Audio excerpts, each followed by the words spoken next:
بص يا صديقي، استعدادا لمواجهه يانج افريكانز التنزاني، الاهلي بيدعم صفوفه بصفقات مهمه جدا من وجهه نظر لجنه التخطيط، وحط تحت كلمه لجنه التخطيط دي مليون خط.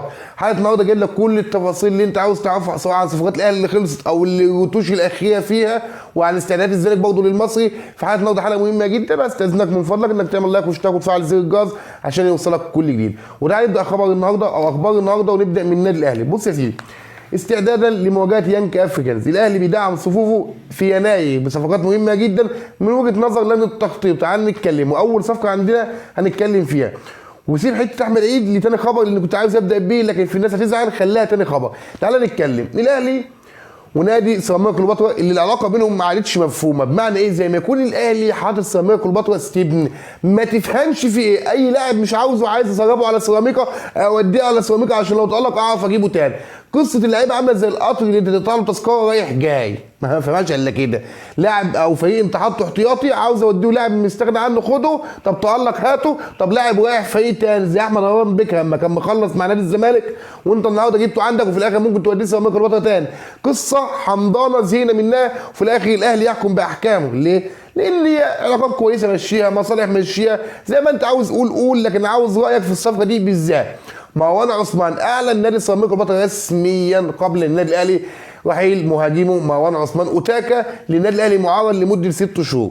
طب تيجي تسالني، طب في صفقات تبادليه في الصفقه دي؟ اقول لك رسميا عمر كمال عبد الواحد موجود في صفقه تبادليه في انتقال مروان عثمان اوتاكا. والخبر اللي جاي مكمل الخبر ده، لان في كلام هقول لك دلوقتي. ايه الكلام ده يا انس؟ بص يا سيدي، في كلام ان محمد عبد الله من ضمن الصفقه دي برضه لمده 6 شهور.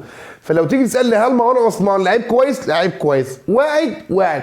ارقامه عامله يا انس؟ ارقامه ميته خالص. ليه؟ هل ده بضعف سكواد سيراميكا؟ طبعا لا. لعيب واعد، بس يمكن السكواد مش احسن، وممكن ينضج ويتطور في الاهلي، وممكن يحصل العكس. فانك تضحي بلاعب زي محمد عبد الله في صفقه تبادليه او صفقه لمده 6 شهور او لاي سبب كان، جماهيرك هي اللي هتزعل على محمد عبد الله ده بالذات. انا مش زعلان ولا شاغل بالي الموضوع. في انتقال عمر كمال عبد الواحد هيجي واحد اهلاوي يقول لي يا انزي طب انت زملكاوي زعلان من ايه؟ لان انا شايف محمد عبد الله ده خامه مبشره جدا ولاعيب كويس جدا، يمكن من احسن لعيبه الوينجات في الاهلي، لكن هي التطبيل مش موجود. انت بتطبل لصفقاتك كده بس. محمد عبد الله لعيب سوبر ستار، ولاعيب يجي منه احسن من اي لعيب تاني وينج موجود في الاهلي، وده رايي كمصري. انا كده على اللعيبه المصريه في سكواد النادي الاهلي. فرسميا مروان عثمان لاعبا في النادي الاهلي. طب مروان عثمان ده سجل كام جون؟ بص يا سيدي، لعب مع سيراميكا 72 لقاء، سجل خلالهم 6 اهداف وصنع 7. ارقامه تعبان ميته، لكن كمهاجم احنا كأن المهاجم يقدر يجي منه. بس فكره انك تودي لاعبين 2، وفي كلام ان ممكن يكون لاعب ثالث في صفقه انتقال مروان عثمان اوتاكا لمده 6 شهور، الله اعلم. ويحط تحتها خط بدواخل الاهلي وسيراميكا، زي ما يكون انت عندك شركه وعندك شركه بالباطن بتدوم لعيبه، محدش عارف دي بكام، ولا حد راح بايه، ولا حد عنده معرفه في الصفقه دي. لكن بالنسبه لي هل مروان اوتاكا، وده السؤال اللي المفروض ينطرح، هو اللاعب اللي السوبر الاهلي يلهث عشان يجيبه ويخليه في الاهلي؟ ده بالنسبه لي لا. مروان عثمان مش المهاجم اللي الاهلي يكون بيدور عليه او لا اضلته فيه. ده المهاجم اللي غير هجوم النادي الاهلي. طبعا لا يختلف كتير عن محمد شريف، لان اللعيبه المصريه في خط الهجوم كلهم قريبين من بعض. هل ده معناه انه احسن من محمد شريف او محمد شريف احسن منه؟ بصراحه ده هنحكم عليها في مباراه الفتره الجايه. تعال بقى خش هتجيبك ده الخبر الثاني، وهو خبر انتقال. فاكر لما قلت لك ان الناس بدات تتكلم عن تعثر صفقه احمد عيد من المصري الاهلي، وانا قلت لك اثبت، انا عندي معلومه مهمه وقانونيه ان رسميا، انا قلت قانونيه دي بالهكس عشان مش عارف كنت اقول ايه ونسيب بصراحه. احمد عيد في النادي الاهلي. الناس هتكذب وناس شتمتني، انا لو قريت الكومنتات في الناس بتشتمني ازاي انت هتقف معايا، والله العظيم هتقف معايا. لكن ما عليه، رسميا وبنسبه تخطى 99% احمد عيد اهلاوي. طب رد فعل جمهور الاهلي على الصفقه؟ جمهور الاهلي شايط، مجلس اداره الاهلي كل يوم بيعلمنا يعني ايه مبادئ، وبتعاقد مع احمد عيد زميل امام عاشور في اغنيه عيله صالح. كمل انت. المهم بقى، احمد عيد يعتبر مش اول تعاون ما بين الاهلي والمصري حصلت بكده في صفقه لاعب، كل مره انسى اسمه ليه، الله يخرب بيت كده، عمر الساعي. الحمد لله افتكرت. فانت النهارده ده مش اول تعاون ولا اخر تعاون بينك مع المصري، فانت كنت عايز كمان محمد مخلوف، فانت النهارده بتاخد احمد عيد، وقبل كده حصل في صفقه عمر الساعي وقبل كده صلاح محسن، فده مش تعاون جديد، لكن انت متعود على كده، فما تطلعش تحنسني وتضربني على قفايا وتقول لي انت نادي هفا وانا نادي كبير. طب كبير ليه؟ لان انا عندي مبادئ، وهريت اللي خلفونا كلام ان انا نادي المبادئ. طب المبادئ حلوه في صفقه احمد عيد؟ طب انت يا عم دلوقتي معاك، طب ما تلعب بالمصري بقى ورجعوا العلاقات والصف والدنيا زي الفل. فجمهور الاهلي ما بيضحكش عليه بسهوله الصراحه، وغضبان وشمتان وزعلان من ضم احمد عيد. احمد عيد صفقه تضيف الاهلي في الباك اليمين احسن مليون مره من محمد هاني. شفته في الزمالك زي ما كنت شفت احمد عيد في الزمالك، بقارنه فترته في الزمالك بفتره محمد هاني مع الاهلي. هل هيضيف مع الاهلي؟ خلينا نتفرج، والملعب خير يعني حكم. لكن انت النهارده قعدت تقول لي مبادئ، وقعدت تقول لي اصل مش عارف ايه، وقلت لك مش عارف ايه، واحنا نادي وكاريزما، وقعدت تعمل فيها الليله، وفي الاخر انك طلعت نادي كذاب ومبادئ كلها كدابه، وتستاهل اللي يحصل فيك. غور في 60 داهيه الله يقيكم، مش هيهمني.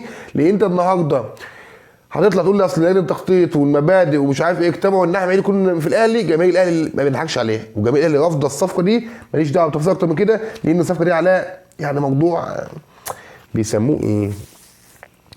يعني بيسموه ايه والله مش عارف اقول لك ازاي، محرج شويه، لان عليها بقى قصه والمسبحه وقصه كبيره مش عايز ادخل فيها بصراحه، لان كل واحد ليه راي، وراي كل واحد برضه على دماغي من فوق. بص بقى يا سيدي، فاكر لما قلت لك الاهلي عاوز مدافعين؟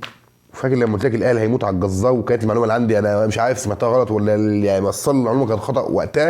انا كنت اتكلمت على محمود الجزار، لكن الناس كلها عرفت وانا قلتها قبل كده انه عمرو الجزار اصبح رسميا لعيبا في النادي الاهلي. طب مين يا انزل اللعيبه اللي خلاص رسميا في الاهلي؟ اللي خلص رسمي يا سيدي هو عمرو الجزار، وطبعا بالعمري، ومين تاني؟ احمد عيد رسمي. لكن اللعيبه اللي اتأيدت رسميا في صفوف الاهلي هو بالعمري، عمرو الجزار، مروان عثمان، احمد عيد، وهادي رياض. ده الاسم الثاني، هادي رياض مدافع بتروجيت. الاهلي بيتكلم مع بتروجيت دلوقتي في انهاء صفقه اللاعب. طب ايه اللي الدنيا والطوات ماشيه ازاي؟ قلت هل هيجي، هل هيروح على الصفقه تقف؟ لحد اللحظه دي عرض الاهلي لشراء هادي رياض مدافع بتروجيت اللي الشيفت ايه اللي جابونا عشان احمد حمداوي في الاخر ما راحش. النهارده بتسيب المدافع بتاعها الثاني، تمام؟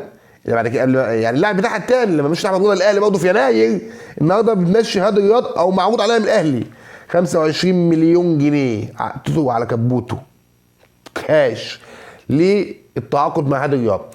بتروجيت مش محتاج بقى لا 40 ولا 50 ولا 60 ولا 70 ولا الكلام ده كله، انت محتاج مين؟